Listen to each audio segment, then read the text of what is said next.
सरकारी नौकरी आसानी से मिलती भी नहीं है और एक बार मिल जाए तो आसानी से जाती भी नहीं है। ये बात मैं ही नहीं कह रहा हूँ, हमारे बड़े बुजुर्ग भी इस बात को कह गए हैं कि नौकरी एक बार मिलने के बाद जाती नहीं है। अगर एक बार सरकारी नौकर बन गए आप किसी भी डिपार्टमेंट में।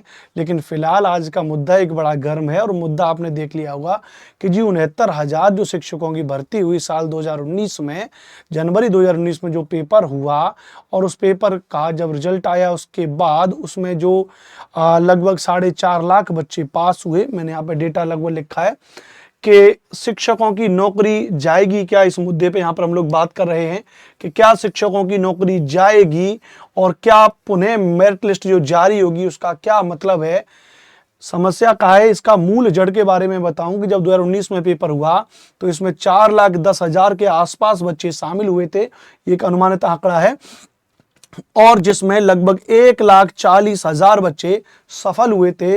लेकिन वैकेंसी कितनी थी? 69,000 शिक्षकों की भर्ती होनी थी। तो उसमें मेरिट को ऊपर करके और आरक्षण नीति लागू नहीं किया गया है, ऐसा कुछ लोगों का कहना था। और जब ये मेरिट लिस्ट बन करके आई तो उसके बाद इस चीज का भरपूर विरोध किया कुछ वर्गों के द्वारा और उसमें कोर्ट में हो गया जी केस। और जब कोर्ट में केस हो गया और कोर्ट में केस में क्या बात कही गई भैया कि आरक्षण की अनदेखी हुई है, इसमें रिजर्वेशन नहीं दिया गया है, आरक्षण नहीं दिया गया है, जिसका पालन इसमें नहीं हुआ है, ये अनदेखी हुई है।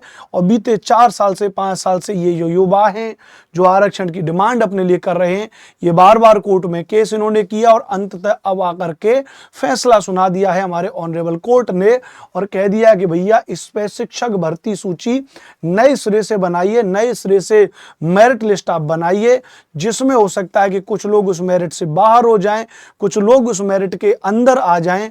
लेकिन अगर बाहर होंगे तो उसको लेके कहा गया है भैया कि छात्रों की पढ़ाई बाधित न हो, इसके साथ ही उस सत्र में उन शिक्षकों को बनाए रखा जाएगा, उसके बाद उनको हटाया जाएगा या क्या किया जाएगा वो ये बात सामने आ जाएगी।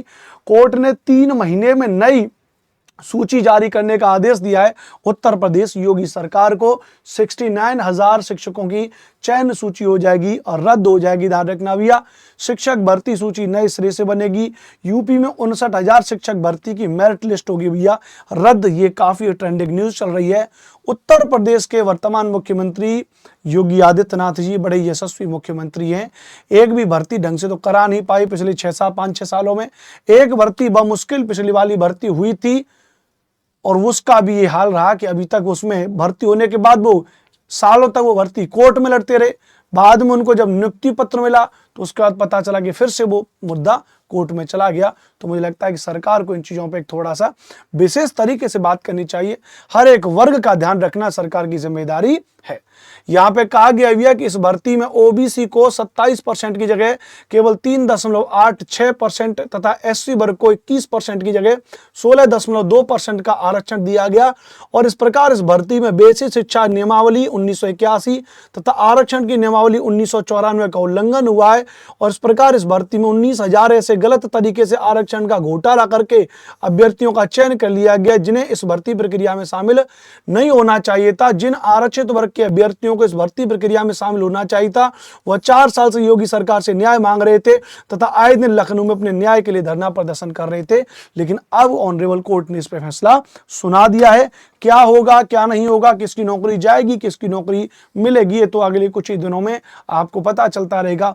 लेकिन एक बात, एक शिक्षक होने के नाते, आप सभी का एक दोस्त होने के नाते, मित्र होने के नाते, एक इस भारत का, इस उत्तर प्रदेश का एक युवा नागरिक, एक अवेयर जो नागरिक होता है, जो जागरूक नागरिक होता है, उसके नाते अगर मैं एक बात कहूं कि भर्ती प्रक्रियाओं में अगर कोई भी शिक्षक भर्तियां हो रही हैं तो हमें प्रयास करना चाहिए कि हम अधिक से अधिक चीजों को पढ़ें, अधिक से अधिक नंबरों को लेकर के आएं ताकि हमें इस तरह की चीजों की जरूरत भी ना पड़े। जी हाँ, कुछ लोगों को मेरी बात ये कटु लग सकती है, बुरा लग सकता है, लेकिन मैं आपसे एक बात कहूंगा कि मुझे जो लगता है कि आप किताबों को ज्यादा पढ़ेंगे, अध्ययन को ज्यादा करेंगे तो एक जो मानक तय होता है उस मानक से जब आप ऊपर चले जाएंगे तो आवश्यकता ही नहीं होगी, चाहे आप समाज के किसी वर्ग से ही, एससी वर्ग से, ओबीसी वर्ग से, किसी वर्ग से आपको आरक्षण को लेकर के यदि इसमें भी गड़बड़ी हुई तो मुझे लगता है कि आपको पढ़ाई लिखाई करके अपने आप को उस समाज से, उस वर्ग से ऊपर उठा करके आपको जनरल कैटेगरी की तरफ फाइट करने का प्रयास करना चाहिए ताकि आपको कोई रोके टोके नहीं और समाज की मुख्य धारा में आप भी शामिल हो,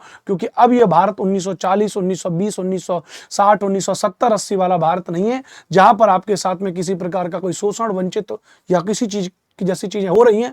हालांकि गांव के, समाज के अलग अलग वर्गों में इस प्रकार की चीजें अभी देखने को मिलती हैं, तो लेकिन उससे बाहर निकलने का केवल एक तरीका और वो है शिक्षा, एजुकेशन। शिक्षा वह शेरनी का दूध है जिसको जो जितना पिएगा वो उतना ही दहाड़ेगा। ये बात हमारे प्रिय डॉक्टर भीमराव अंबेडकर साहब जी के द्वारा कही गई थी, जो दलितों के एक महान और बड़े नेता माने जाते हैं, भारतीय संविधान के जनक पिता माने जाते हैं।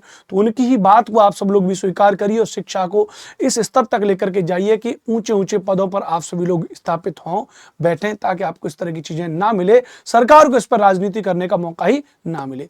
मेरी बातें अच्छी लगी होंगी तो प्लीज चैनल को सब्सक्राइब कर लीजिएगा, वीडियो को लाइक करके शेयर कर दीजिएगा अपने दोस्तों पर। कोई भी बात आपको जो कहनी है वो वीडियो के कमेंट बॉक्स में जरूर कहिएगा। नमस्ते, नमस्कार, राम राम, राधे राधे, जय हिंद, वंदे मातरम।